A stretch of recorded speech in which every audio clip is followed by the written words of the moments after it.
Urejanje okolice šole je teklo fazno. Lani so poskrbeli za dovozno cesto s pločnikom, avtobusnima postajališčema in 90 parkirnih mest. Z letošnjo ureditvijo športnih površin je skupna vrednost projekta 1,5 milijona evrov.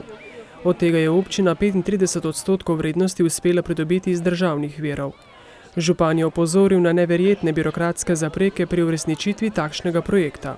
Sam si nisem predstavljal, da v tej državi je potrebno tako veliko dela, da priješ do končnega tega projekta. Če smo ga začeli v letu 2005, ko sem postal župan, in praktično so o tem odločali o različnih dokumentih, kar 4 občinski sveti.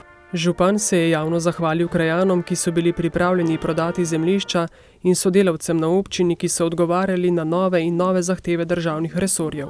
Ne štejemo več v listih, ampak ko smo ga vagali, je približno 15 kg samo dokumentacije. Zdaj pa mislim, da se lahko pohvalimo, da smo pa edina šola, ki pa ima takšna športna igrišča pri šoli.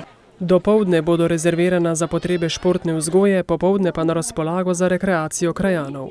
Ampak seveda s predhodno najavo in tudi z nekim, mislim, da bo kar tak sprejemljivim zneskom za najem.